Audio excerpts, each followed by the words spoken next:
Today, I want to talk a little bit more about psychological safety and specifically inclusion safety as a foundation of enabling psychological safety on a team. This is a passion of mine, and I love talking about it, and I think it's extremely important to the culture of a team and a company. And as far as psychological safety is concerned, inclusion safety is the first foundation of any psychological safety on any team. Without inclusion safety, issues will show up in key areas of the team, and they will impact success metrics and engagement. So what might this look like? I was coaching a leader colleague of mine who was experiencing some intense issues on her team around engagement and retention. And what was happening was that 30 to 40% of her new hires were leaving her team within 3 to 6 months of hire. And it was really difficult for her and her recruiting partners to keep up with the staffing issues that they were experiencing. And during conversations, several things were bandied about as reasons for this potentially happening, such as issues with the job description. Was there a stream of qualified candidates available for the role? What was the hiring process itself like? Were there issues there?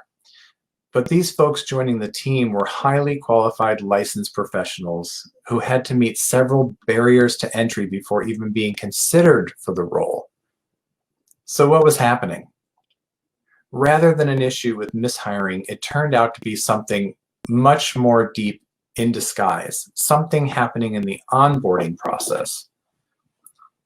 An unspoken process of hazing was happening across the team, all with good intent, but causing these issues with retention and engagement. Inclusion was not being offered just by right of the person being part of the team.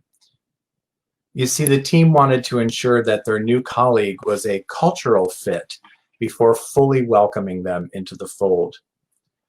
Over the course of the first couple of weeks of us working together, or of the team members joining the team, the colleagues were evaluating them before introducing them to key partners or including them in team gatherings. Over the course of a couple of weeks, they would rotate through shifts so that everybody had an opportunity to give input.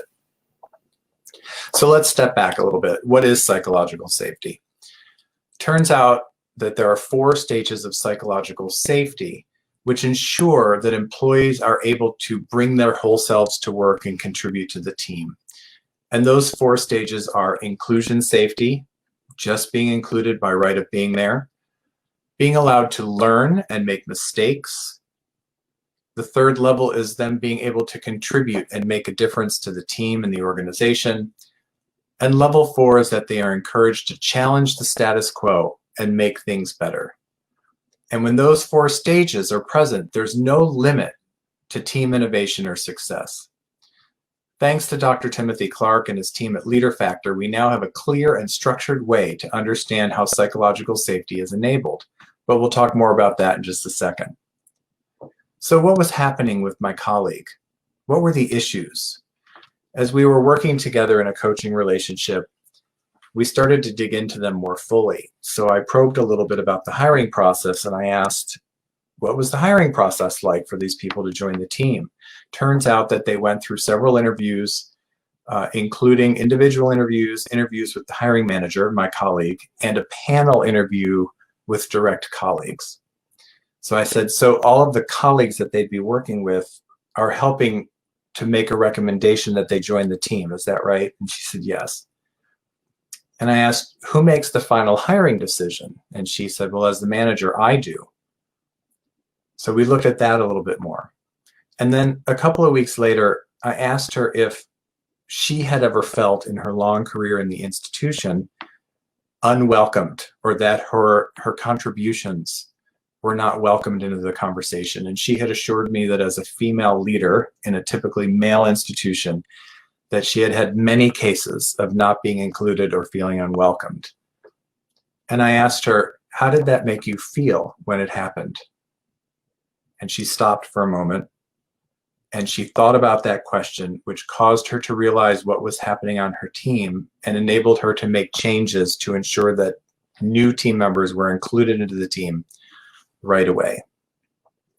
Psychological safety is a passion of mine. I think it's critical for any team or organization. I personally have experienced teams and companies that had psychological safety and those that didn't. And I know that my response and my contribution was different depending on whether that was present or not. On February 19th at 9 a.m. Central Time, I will be presenting a 2-hour virtual webinar on the 4 stages of psychological safety. During that virtual webinar, we will have not only information and exercises, but we will move into small groups so that we can explore the 4 stages more deeply and talk about some behavioral characteristics that can help you enable psychological safety on your team. I'd love to have you join me. If you want to join me, you can email me at corey@inflectionpointcoaching.net or go to my website, www.inflectionpointcoaching.net, and hit the contact link, and I can give you all the information to join. So thank you for joining me on my first live stream, and I hope these are going to get better and better, and I'm looking forward to having a deeper conversation with you. So thank you all, and have a great day.